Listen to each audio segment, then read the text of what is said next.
It's 10:12 at night. You're lying in bed, phone inches from your face.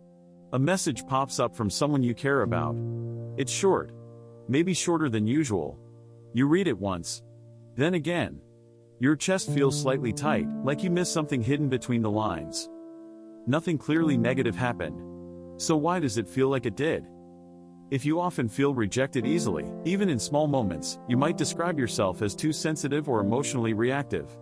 In this video, I want to slow that down and explain what's really happening when your reaction feels bigger than the event itself.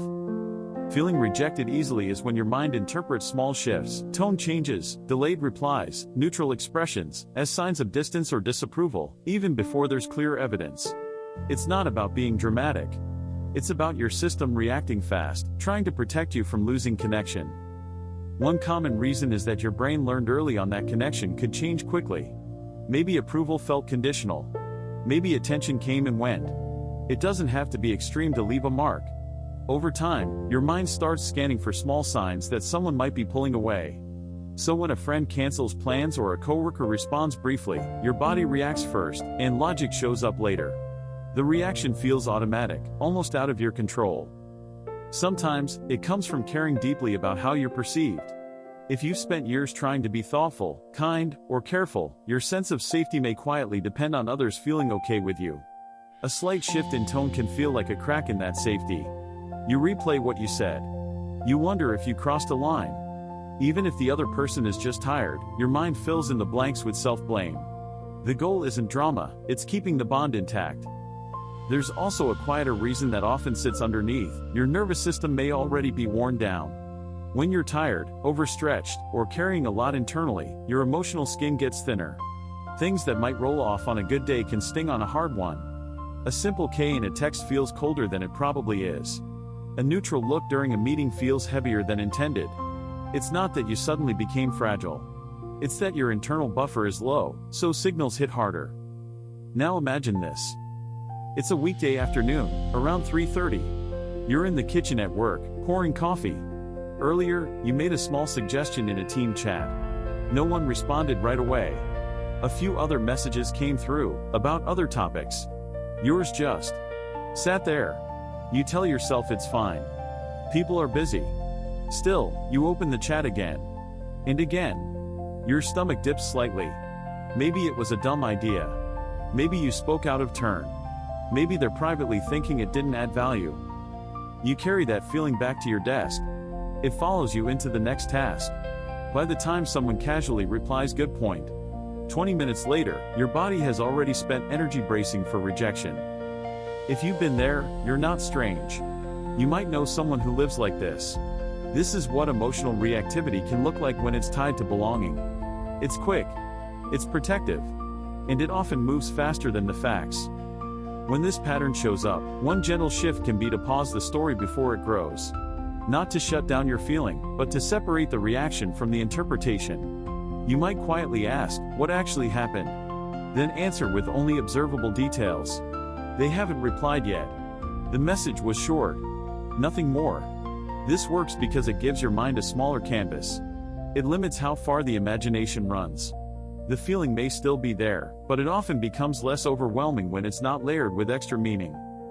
Another small practice is to delay your response to the feeling by a few minutes. Not ignoring it. Just giving your body time to settle before you act on it. If you feel the urge to send a follow-up message, apologize quickly, or withdraw, try waiting 5 or 10 minutes. Take a slow breath. Look around. Let your body catch up with the present moment. Many times, the intensity drops just enough for you to respond from steadiness instead of fear. You're not denying your sensitivity. You're giving it space to breathe. But there's something important underneath all of this. Feeling rejected easily doesn't mean you're weak. In many cases, it means you value connection deeply.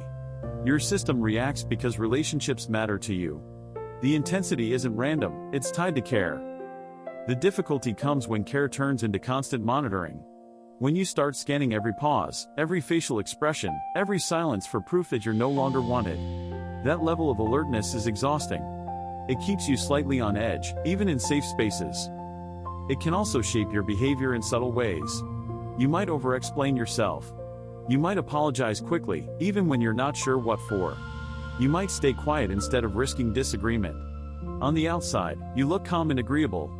On the inside, you're calculating how to stay accepted.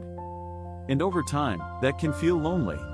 Because people are responding to a careful version of you, not always the full one. There's a quiet realization here that often changes the tone of everything. Your reaction is not proof of rejection.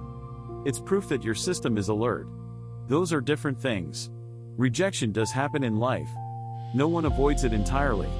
But emotional reactivity can blur the line between real distance and imagined distance. It can turn neutral moments into personal threats. And that constant readiness can make the world feel sharper than it actually is. If this has been your pattern, you're not broken. You're not too much.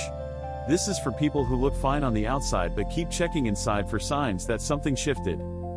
It may help to remember that feelings rise faster than facts. Your body can signal danger before your mind has context. When you notice that quick spike, tight chest, racing thoughts, sudden self-doubt, you can treat it as information, not confirmation. Over time, as you gently question the story instead of obeying it immediately, your reactions may soften. Not disappear. Just soften. And that softening can feel like space. Space between the message and the meaning. Space between the pause and the panic. Space where you can stay connected, to others, and to yourself, without bracing for loss at every turn. If you've been calling yourself too sensitive, maybe it's worth seeing it a little differently. Maybe it's sensitivity without enough reassurance. Maybe it's care without enough rest. Maybe it's a protective habit that learned to react quickly. You don't have to silence that part of you. You can start by understanding it. And sometimes, that understanding alone is enough to make the next moment feel a little steadier.